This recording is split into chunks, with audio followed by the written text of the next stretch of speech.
Hello बच्चों, तो तैयार हैं आप सब लोग सॉल्ट एनालिसिस का थर्ड पार्ट सीखने के लिए, जिसमें हम लोग इंडिपेंडेंट टेस्ट परफॉर्म करने वाले हैं सल्फेट आयन के लिए। सबसे पहले सल्फेट आयन का करेंगे, उसके बाद फॉस्फेट आयन का। देखिए सल्फेट आयन का इंडिपेंडेंट टेस्ट क्यों कर रहे हैं हम, डाइल्यूट और सल्फ्यूरिक एसिड के साथ क्यों नहीं कर रहे हैं। तो यहाँ पे बहुत अच्छी सी ऑब्जर्वेशन लिखी हुई है कि सल्फेट का सॉल्ट अगर है तो हम डाइल्यूट या फिर कॉन्सेंट्रेटेड सल्फ्यूरिक एसिड जब डालेंगे तो कोई रिस्पॉन्स नहीं मिलता, मतलब तो ना ही ये कॉन्सेंट्रेटेड के साथ कोई टेस्ट देता है और ना ही ये डाइल्यूट के साथ। तो इस ऑब्जर्वेशन को परफॉर्म करते हैं और उसके बाद हम लोग इसका अलग से एक इंडिकेटरी टेस्ट करेंगे जिसमें बैरियम क्लोराइड सॉल्यूशन के साथ इंडिकेशन होगा, और उसके बाद सॉल्युबिलिटी टेस्ट करेंगे जिसमें हम लोग कंफर्मेटरी टेस्ट करने वाले हैं कॉन्सेंट्रेटेड सल्फ्यूरिक एसिड के साथ। ऑब्जर्वेशन क्लियर है हमारे पास, तो वन बाय वन परफॉर्म करते हैं। चलें तो स्टार्ट करते हैं। सबसे पहली ऑब्जर्वेशन कि ये डाइल्यूट और सल्फ्यूरिक एसिड के साथ टेस्ट देता है या नहीं। तो चलिए फिर से बिल्कुल स्टार्ट करते हैं। हमारे पास एक clean and dry test tube है। इस टेस्ट ट्यूब में हम थोड़ा सा सल्फेट का सॉल्ट लेंगे। कौन सा सॉल्ट?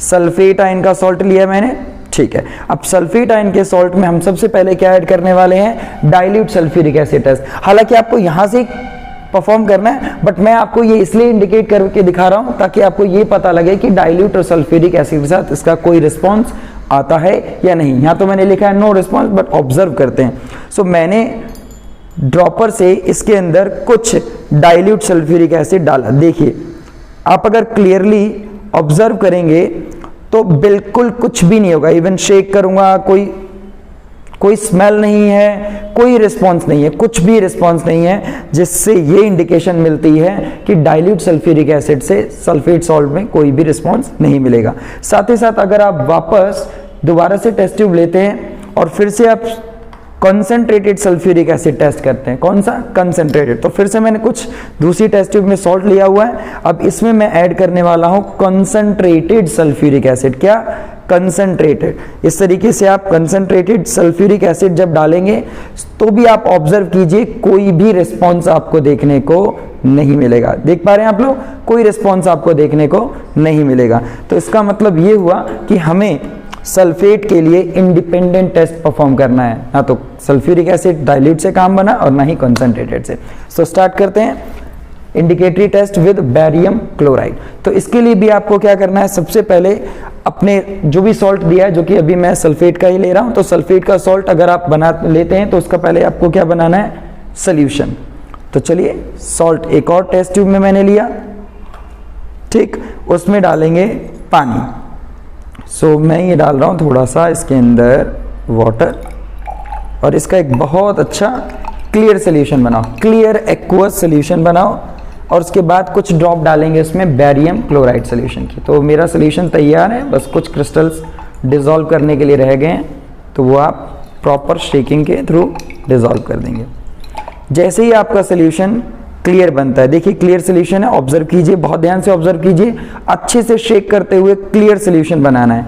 अब जैसे ही आपका क्लियर सोल्यूशन बन जाता है, रेडी हो जाता है, आप 2 या 3 ड्रॉप ऐड करें बैरियम क्लोराइड की। सो मैं इसके अंदर ऐड करने वाला हूं बैरियम क्लोराइड। ध्यान से ऑब्जर्व कीजिएगा चेंज,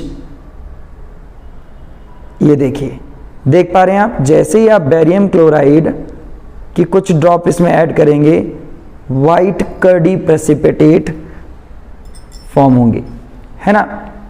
देख रहे हैं ये जो सफेद से कलर का जो सॉल्यूशन दिखने लगा है, इसका मतलब इसमें बैरियम सल्फेट के BaSO4 के इसके अंदर क्या बन चुके हैं, पार्टिकल्स, मॉलिक्यूल्स, फॉर्मूला यूनिट्स बन चुके हैं, जिसकी वजह से ये प्रेसिपिटेट आपको नजर आ रहा है और आपका सॉल्यूशन धुंधला हो चुका है। तो ये ऑब्जर्वेशन क्लियर हो गई है, यानी कि इसमें क्या है, इसमें बैरियम सल्फेट है।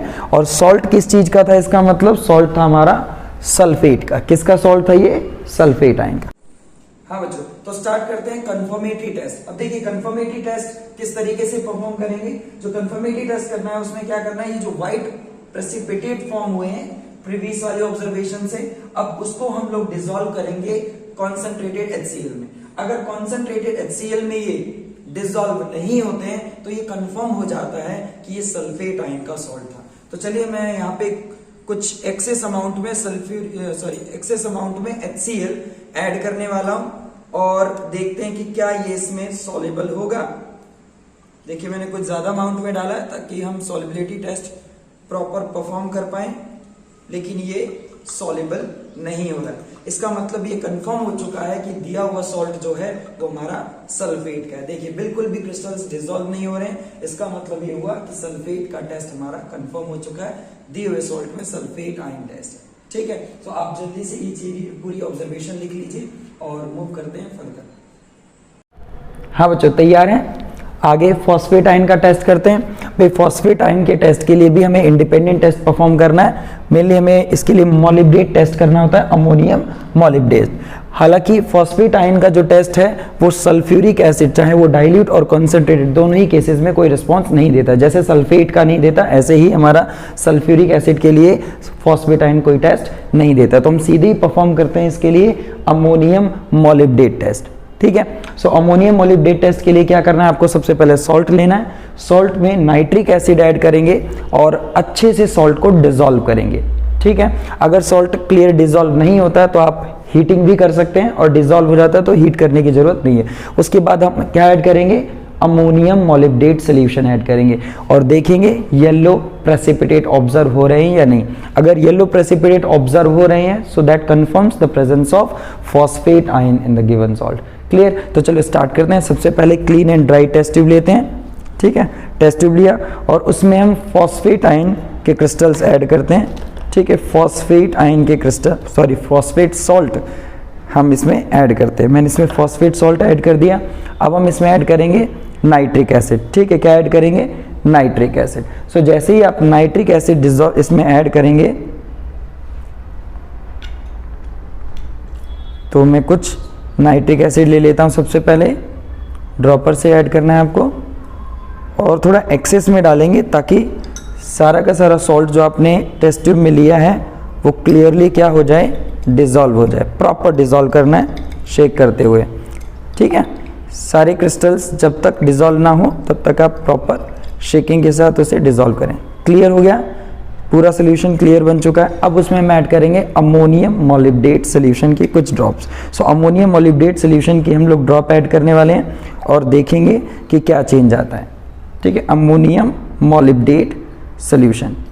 सो आपने कलरलेस अमोनियम मोलिब्डेट सोल्यूशन लेना है, उसकी कुछ ही ड्रॉप जैसे ही आप ऐड करेंगे और अब आप ऑब्जर्व कीजिए चेंजेस। देखिए कितने अच्छे तरीके से आपको येलो प्रेसिपिटेट नज़र आ रहे होंगे। हालांकि और क्लियर देखने के लिए मैं बैकग्राउंड वाइट देता हूं ताकि आपको ये लाइट येलो प्रेसिपिटेट नज़र आए।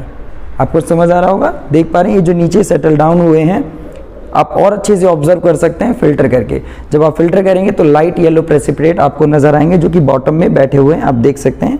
ठीक है, इस तरीके से, और ये कंफर्म करता है प्रेजेंस ऑफ फॉस्फेट आयन।